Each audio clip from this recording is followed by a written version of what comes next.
Okay, people. Okay, so today we're gonna cover some of the muscles, and just beginning, I guess, more basic connections of the head, neck, and into the chest, which pretty much wraps us into what we had started early in the semester with the three major masses. So, pull this stuff up.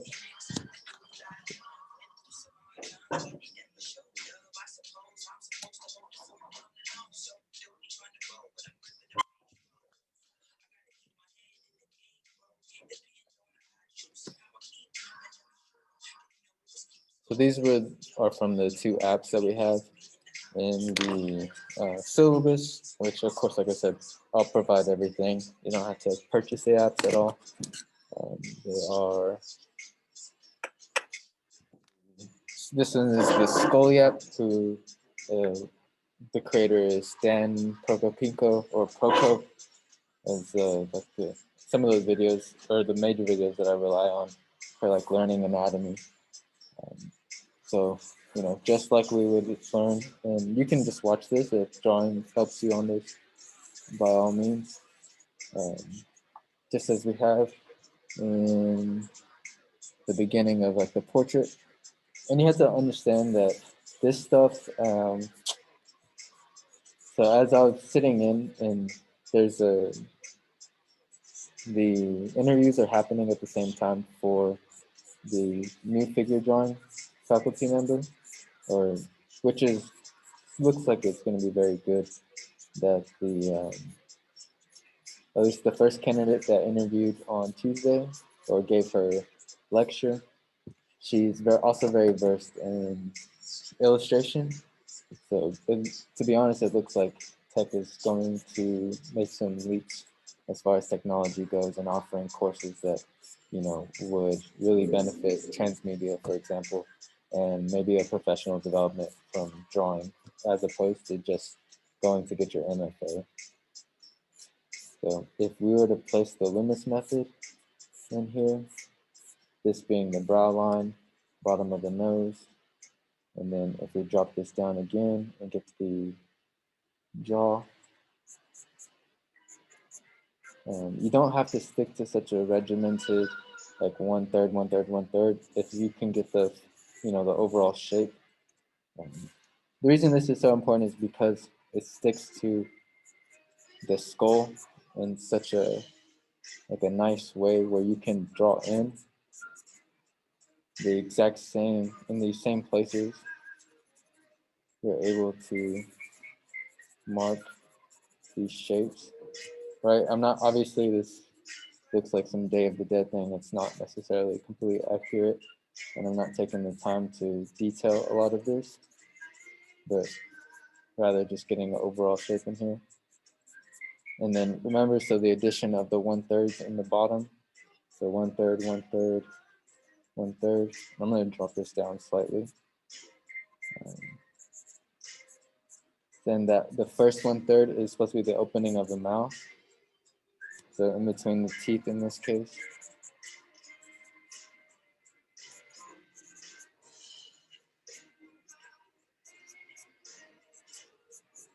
When studying the anatomy of the head, it's more beneficial to focus on the skeletal system than the muscular system.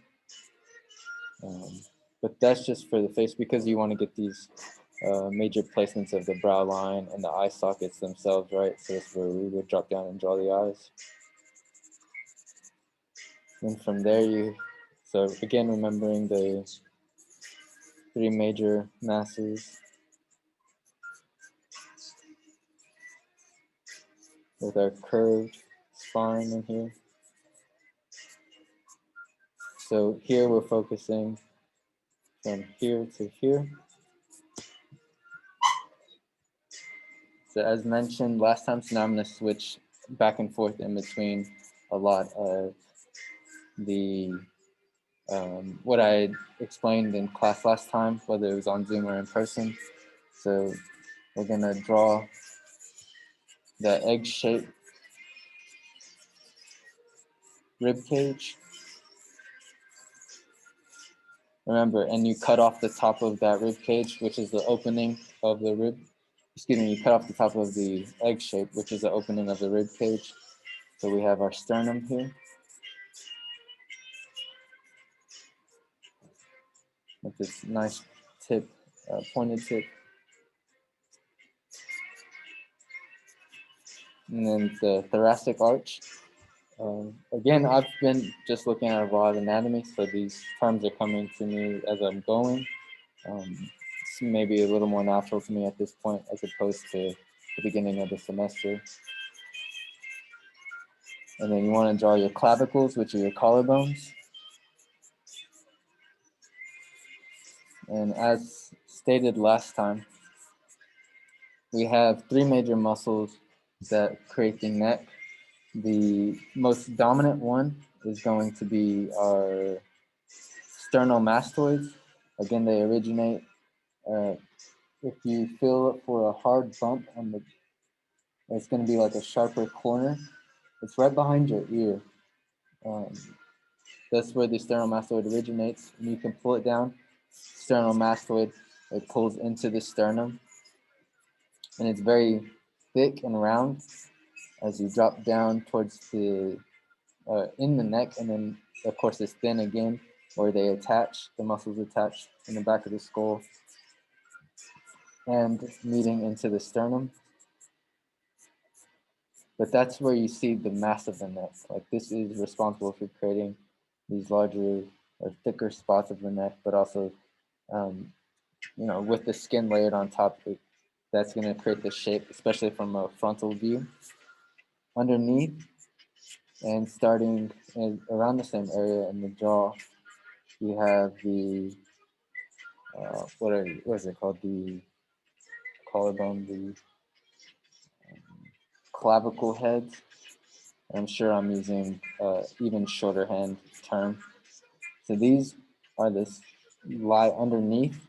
They lay underneath the sternal mastoids, but just as the name hints, suggests, they attach to the head of the clavicle. And then the last major muscle that we see creating the neck, which is going to take up the back of the neck, is our trapezius dorsi. So although you want to, it's really easy. Let's see if I can move some things around. It's really easy to just see this T shape here and here, creating, you know, this up and down of the rib cage of the sternum, and then going across in the collarbones. But when we begin to draw the trapezius dorsi or our traps, and this is going to round it off, but it's not just this straight shot down. You know, there's this slight muscle buildup, this arch, or this nice natural slope that happens. And then we get into the pectoral muscles. So if you remember, we have our deltoids here towards the sides, and our deltoids are this triangular shape. So you can start out drawing them as triangles, but I already know, and you do too from experience, our deltoids create this larger triangular shape that's rounded. Deltoids, the head. And we covered a lot of this when we were going over the arm, or the anatomy of the arm, looking at the bone, at the skeletal system. But so the top 1/3 of this bone right here, the humerus, the top 1/3, this right here, is covered by muscle. So muscle from the deltoid and the pectorals. And you can stretch these down into here. And then if you go back into your memory bank, and I believe I'm trying to do the same as well, the bottom of the pectoral comes at this point here of the sternum, which is the 1, 2, 3, 4, 5, the fifth Let me move this up, sign up a little bit, which is also the fifth rib. And then that's where we have slightly above that is then the place where the nipples, the nipples are placed. The pectorals also do have muscles not only attaching to this cartilage and leading up to the sternum, but we do have a muscle that attaches from the collarbone out. Let me take one moment. I'm going to get these guys a break real fast. You guys can take a 5-minute break.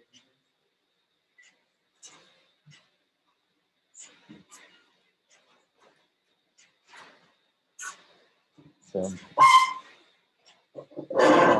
one thing I want to point out, and I'm going to try and get more and more of these basic shapes again, just like slowly tapping on.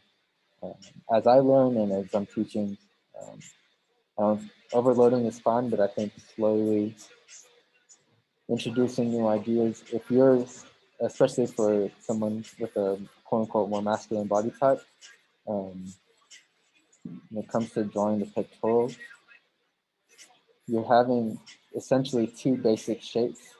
One is going to be the divot underneath, which is just how much muscle do they have. And then the second plane is the top plane, which is the surface of the pectoral. This sets up, again, so you have your thoracic muscles, your thoracic arch, which is a really nice place to begin to put in the abdominals. And that's I guess, more or less the introduction lesson for today, or for us to begin to add on. And then remember, we would add on bicep. It's got two different heads. It's I believe the bronchiolosis, something like this that goes underneath that makes the bicep look very fat, larger than what it actually is. We have the obliques on this side. But this is the overall introduction. We also want to continue to make that connection from the neck into the torso itself. And then this is what the muscular system looks like. Corresponding, this is more idealistic man and an idealistic woman, right?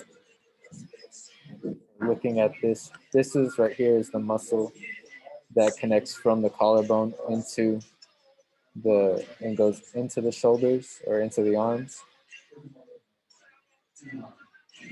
And on next week on Wednesday, so again, Monday, you have the day off. Wednesday, I want everybody to check in. And so we'll have a smaller class Wednesday on Zoom. Smaller as in, I don't want to go the full 3 hours with you guys. I also want, because I want that to be like a check-in. Hey, let me make sure you're setting yourself up for success. So let's draw together. Let me teach a new lesson. And then it's a work day. You guys can go back and do your thing. College offers little breaths, so I also want you to have that breath in a sense. But this right here is the trapezius dorsi. It's a very, very large muscle.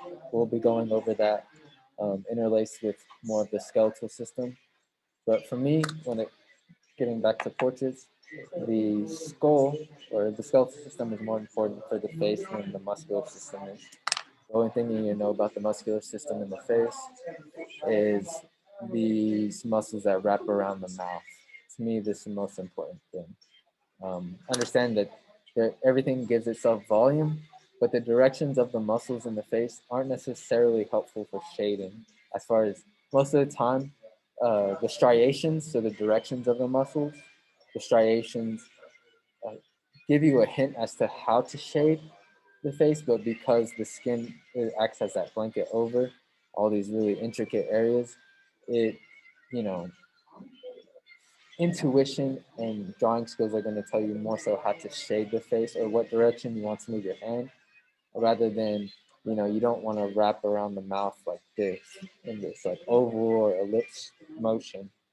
So there's a give and take with anatomy and translating that over into figure drawing or translating that over into drawing like an artist, I would say, when you start to make those clearer distinctions.